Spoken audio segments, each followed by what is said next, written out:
नमस्कार बहनों और भाइयों। इतिहास के ज्ञान सागर में आपका एक बार फिर से स्वागत है। ये यात्रा भारतीय दर्शन की ओर बह रही है और इसका जो मूल विषय है वो है भारतीय सांस्कृतिक जड़ें।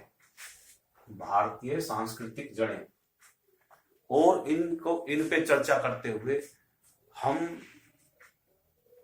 वैदिक दर्शन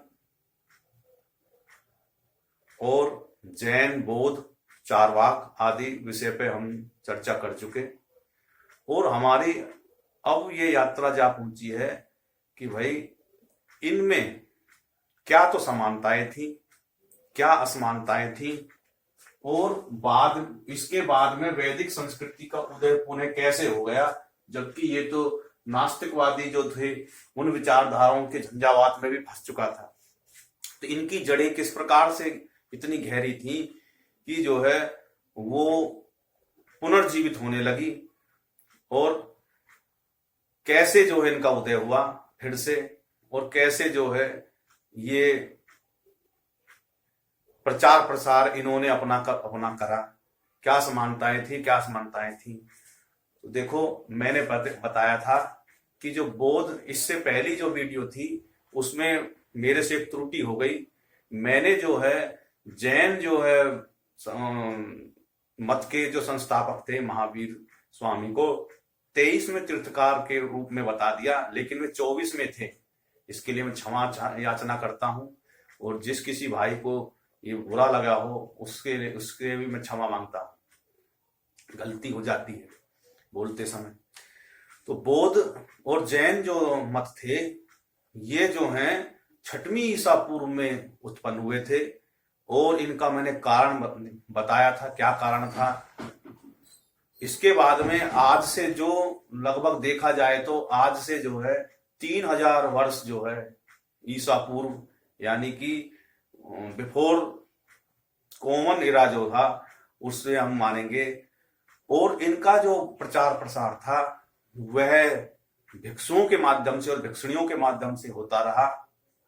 समय समय पर इनके सम्मेलन होते थे, आयोजन उनका सम्मेलनों का आयोजित किया जाता था। ये आयोजन जो है किसी विशेष स्थान पर, किसी पर्वत की कंदराओं में, घाटियों में या किसी राजा के संरक्षण में होता था और इस प्रकार से जो है इनका प्रचार होता रहता था। अब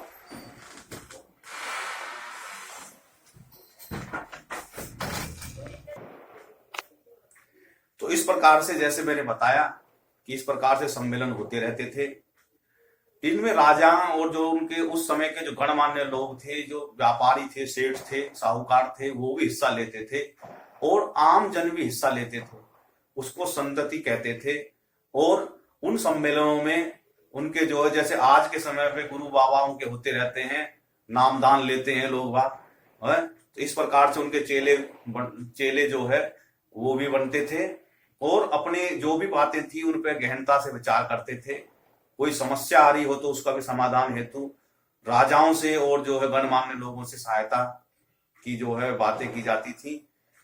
इस प्रकार से इनका प्रचार प्रसार होता रहता था। राजा जो लोग थे वो इनको सुख सुविधाएं प्रदान करते थे और इनके रहने की, खाने की, पीने की व्यवस्था की सुगमता के हेतु इनके लिए विहारों का निर्माण करते थे। इस प्रकार से इन्हें जगह जगह स्थानों पर इनका प्रबंधन होता रहता था। भारत में जगह जगह पर इनकी जो है विहारों के आज भी जो है निशान मिलते हैं। जैसे सबसे प्रमुख उदाहरण तो अजंता और एलोरा की गुफाएं हैं जो महाराष्ट्र में है, सांची के स्तूप हैं। वहां पे इन तीनों संस्कृतियों का, वैदिक संस्कृति का भी दर्शन मिलेगा आपको, जैन और बौद्ध मतों का भी मिलेगा। अजंता एलोरा की गुफाओं में तीनों ही विषयों पर अपने अपने चित्रकारी के माध्यम से, कला के माध्यम से वहां पे कहानियां उकेरी हुई हैं। चट्टानों को काट के उन्होंने अपनी अपनी कहानियां, चित्रकला उसमें जो है गुफा में उकेरी हुई है। वहां पे वो रहते थे और वहां पे अपना जो है दर्शन को के लिए वहां पे आराम भी करते थे और अपना सम्मेलन भी करता रहते थे। इसका एक और उदाहरण आगे दूं, चंद्रगुप्त जो मौर्य थे, सम्राट चंद्रगुप्त मौर्य और चाणक्य, उन्होंने जैन मत को अपनाया और अपने अंतिम समय में संथारा का की सहायता से अपने अपने शरीर को छोड़ा था। जबकि दूसरी तरफ उन्हीं के वंश में आगे सम्राट अशोक हुए, उन्होंने भी जो है उन्होंने बौद्ध मत को अपना लिया और उसके बाद में उसको अपना राजकीय धर्म तक भी उन्होंने अपनाने के लिए घोषणाएं जगह जगह जो है उनकी मान्यता देने के लिए उन्होंने जो है अपने प्रतिनिधि मंडल भेजे। श्रीलंका में उन्होंने इसको धर्म का प्रचार करवाने में काफी योगदान किया। चीन और जापान आदि दूर दराज के जो देश थे उनमें जो है इनका जो है प्रचार में काफी योगदान प्रदान किया।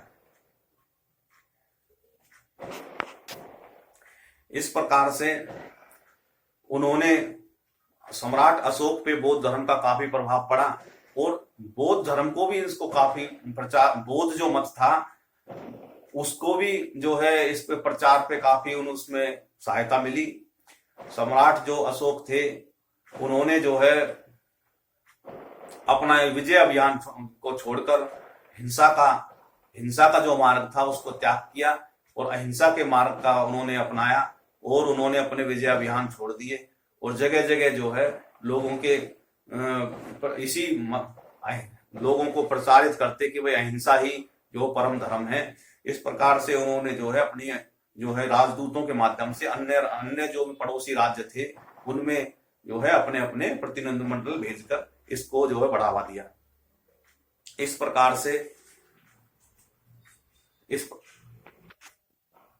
वैदिक, जैन और बौद्ध मतों में जो समानताएं थी, तीनों में जो समानताएं थी वो धर्म, कर्म, पुनर्जन्म, दुखों और अज्ञानता के अंत की खोजने के लिए, कोई मार्ग खोजने के लिए जो थी उनमें महत्वपूर्ण मूल्यों पर समानताएं थी कि वे कैसे धर्म को जो है आगे उसकी बढ़ावें, कैसे कर्मों पे जो है विचार करें और कैसे पुनर्जन्म के विषय में सोचें और दुखों का अंत कैसे करें। इस प्रकार से जो अज्ञानता है, अविद्या है, इसका नाश कैसे करें।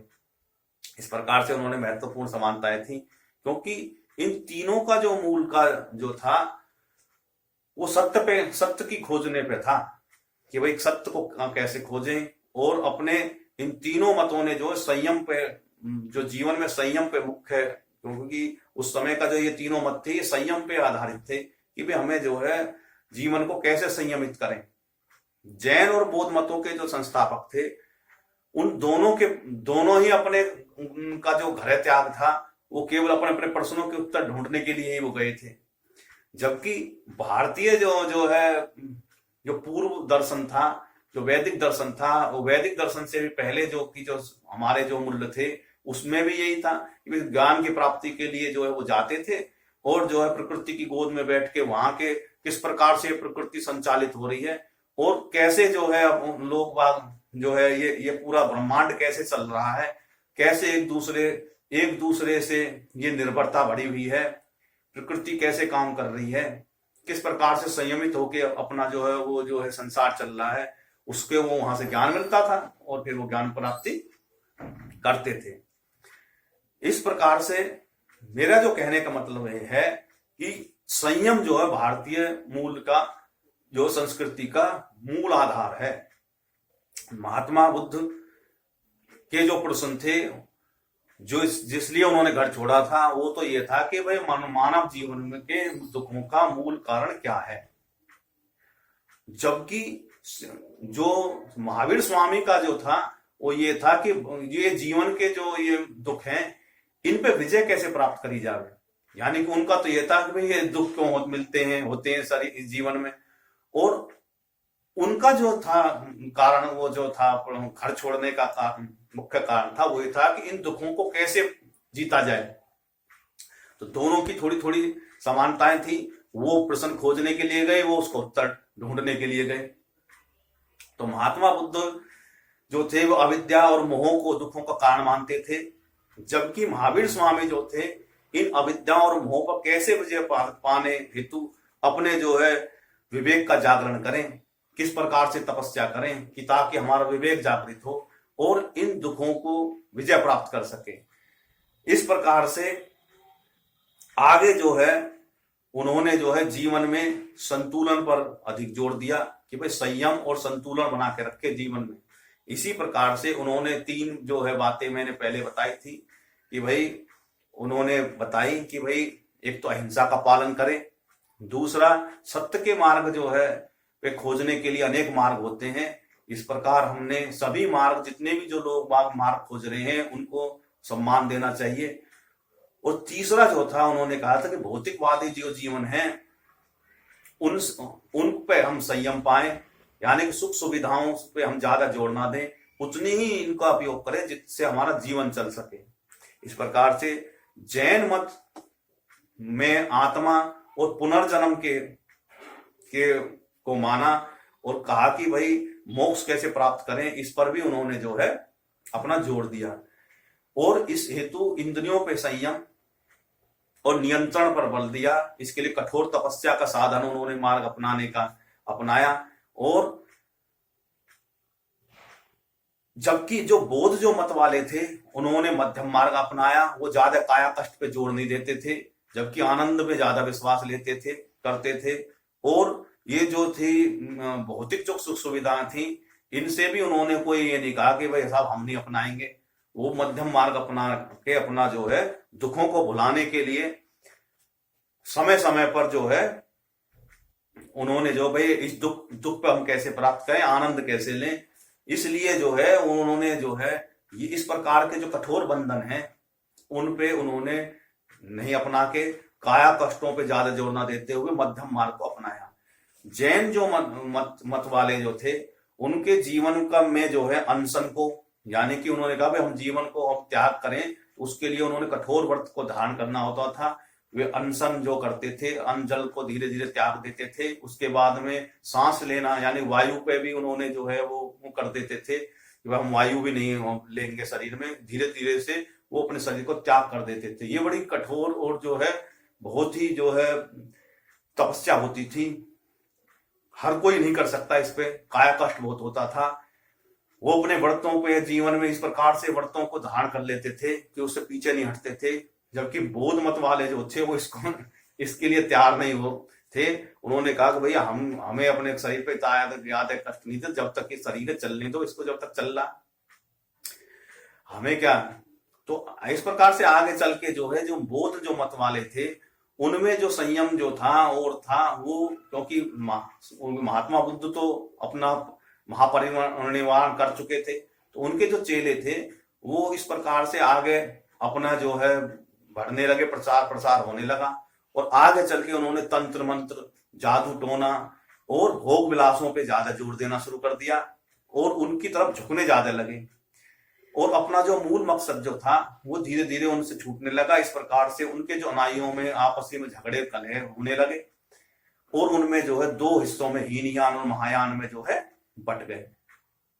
दूसरी ओर जो जैन मत वाले जो थे वो काया कलेशों पे ज्यादा जोर देने लगे और अपने अपने जो है बातों पे अपने टिके रहे।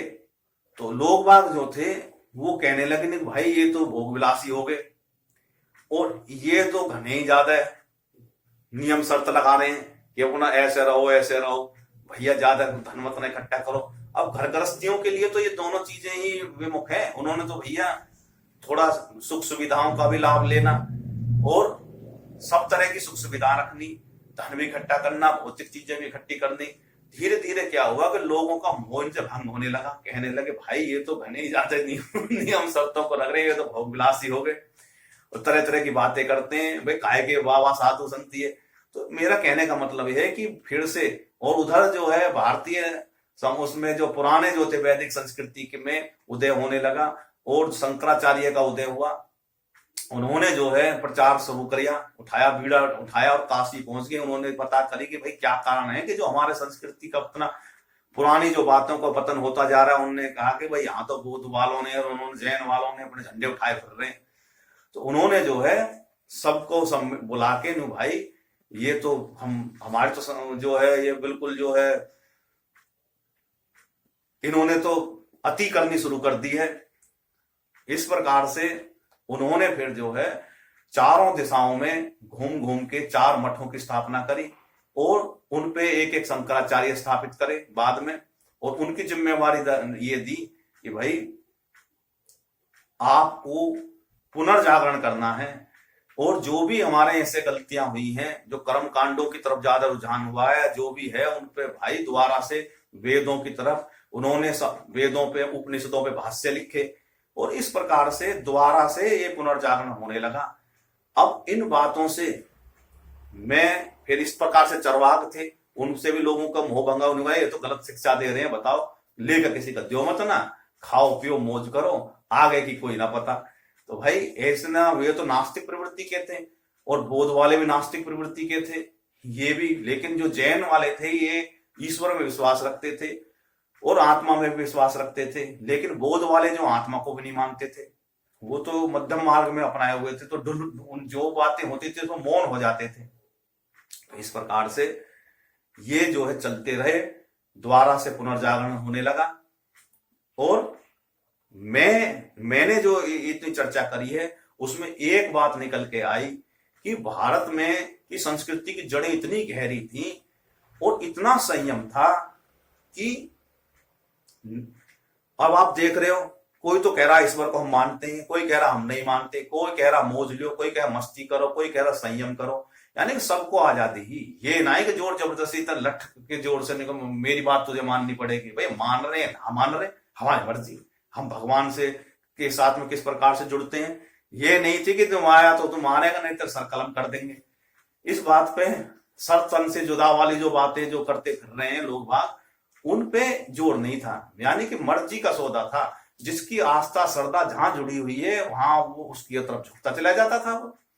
और अपने ईश्वर से मैं कैसे जुड़ूं, मेरी मर्जी। मैं जो है पत्थर को पूजूं, या जो है कुछ भी परमात्मा से सीधी बातें करूं, या मैं परमात्मा में किस प्रकार से आस्था दिखाऊं, कैसे जो है मानूं, किसको देवता मानूं, किसको देवी मानूं, प्रकृति से कैसे जुड़ूं, इस बातों पे बिल्कुल जो है स्वतंत्रता थी सबको। कैसे किस प्रकार से मैं रहूं, कैसा जीवन यापन करूं, कर्मों पे आधारित जो था। ये भारत में जो है कर्म आधारित जो जिंदगी जी रहे हैं, जीने की जो कला थी कि भाई हमें कर्मों को कैसे शुद्ध करें, मन को कैसे काबू में करें। भारतीय संस्कृति का जो मूल है वो यही है कि अपने जीवन में संयम संतुलन कैसे लाएं। इस प्रकार से मैंने भारतीय दर्शन को मैंने सुगमता से और सरल तरीके से समझाने की कोशिश करी। मैं इस प्रयास में कितना कामयाब हुआ कितना नहीं, ये तो जो है मेरे श्रोता और जो दर्शक जो है बता पाएंगे कि मैंने विद्यार्थियों के जो गूढ़ बातें थी उनको समझाने में बड़ी सरलता का प्रयोग किया, क्योंकि ये बड़ा गूढ़ विषय है, ये अच्छों के समझ में नहीं आते। इस वजह से मैंने बड़ी सरलता से इनको समझाने की कोशिश करी गई है। मैं अपनी बात को यहीं समाप्त करता हूं। आगे जो है मेरा जो विषय होगा वो ये होगा कि भाई ये तो थी मूल बातें। अब अगली जो मैं वीडियो में बताऊंगा कि जो भारतीय जनजातियों की जो थी उनकी जड़ें कहां फंसी हुई थी, उनका विश्वास किसमें था, उन्होंने अपना दर्शन कैसे बनाया। यानी कि जो हमारे पहाड़ों पर्वतों में जो है गुफाओं में जो वे लोग रहते थे, जंगलों में जो लोग रहते थे, उनकी श्रद्धा किसमें थी, ईश्वर वो मानते थे नहीं मानते थे, क्या था उनका। जो जनजाति जो शब्द कहां से आया, ये किसने दी, क्या वे हमारे जैसे ही थे या वे नीचे थे ऊंचे थे। जो हमारे सामने जो आज प्रस्तुत कर रखे हैं इधर उधर की बातें जो हैं, उन पे मैं एक तरह से मैं उस पर रोशनी डालूंगा कि वे सही हैं गलत हैं क्या है। इसलिए अगली वीडियो का इंतजार करें बहनों और भाइयों। मैं पुनः जो है आपका धन्यवाद दे रहा हूं। मेरे चैनल को लाइक करें, सब्सक्राइब करें। बहुत बहुत धन्यवाद। बोलो भारत माता की जय जय।